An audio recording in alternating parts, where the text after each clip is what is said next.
thought you said earlier that all wars were about, oil and corporations. They are, but they're all religious-based, too. So they're all about religion and oil and corporations. Could be, and sure. Occasionally getting rid of the Nazis. Yeah. So my point is, well, that the wars can be over many things. The Nazis was religious too. Look what they did to the Jews. So that brought religion in. Vietnam was religious because Diem, our puppet president, and our country brought 100 Christian Vietnamese down to the south to be the government. Well, the southern Vietnamese didn't like these religious characters from up north, so they then became the Viet Cong.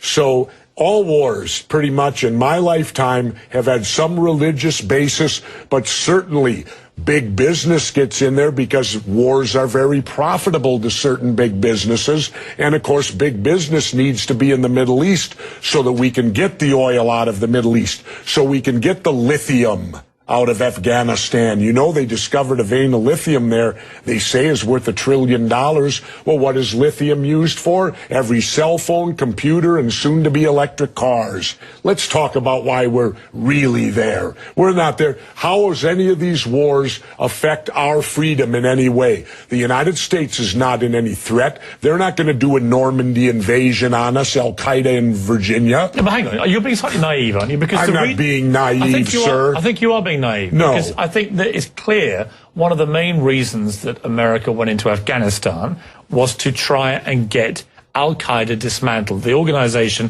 which committed the 9/11 atrocity. Really? Well, you don't think so? Well, how come Al-Qaeda put the heroin business out? They took all the poppy growers and stopped the production of heroin. What would you have done? Wait, now how much of that illegal heroin was propping up the international banks with laundered money, and when it dried up, the first recession happened? Well, now that we're back in there, we aligned with the poppy growers, and the heroin business is back up full swing again. I thought we fight a war on drugs here. All right, Jesse, we're not. What would you have done on September the 12th, 2001? What would you have done if you'd been president? What would I have done? Yeah. I would have done a legitimate investigation to find out what exactly happened on 9/11. How did they know who did this so quickly like they did Lee Harvey Oswald?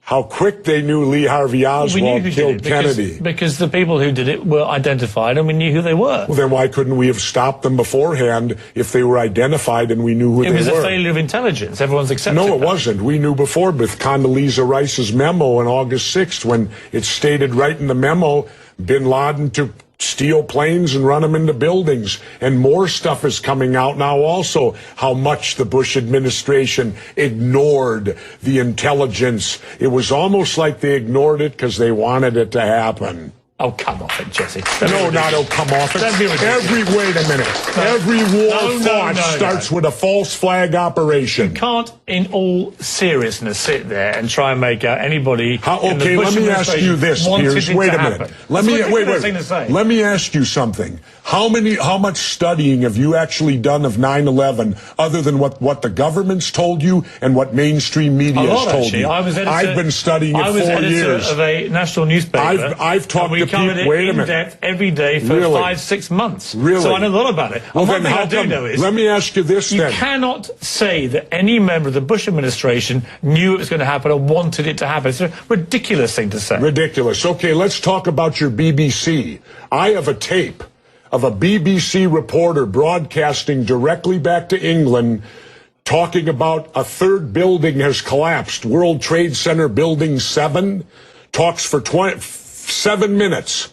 All the while she's talking, World Trade Center Building 7 is still standing right behind her. It didn't fall for another half hour. Yet they were doing a pre-broadcast back to England that, yes, it's true, you need to that this building fell and it hadn't fallen yet. If you're trying to make out the British Broadcasting Company, one of the most respected news organisations in the world, was inventing huge buildings falling over, you need to have a break, Jesse. We'll come back after the break. Fairly heated debate about various theories that you have about 9/11 and so on. Let's move on to... and the government only has a theory.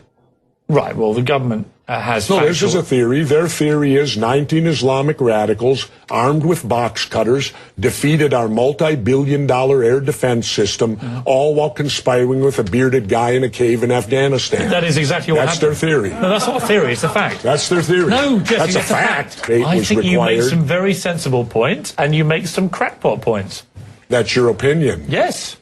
How many people here think I make crackpot points? Yeah? One. How many think I make sensible points? You're in a minority, my good friend. You're the minority.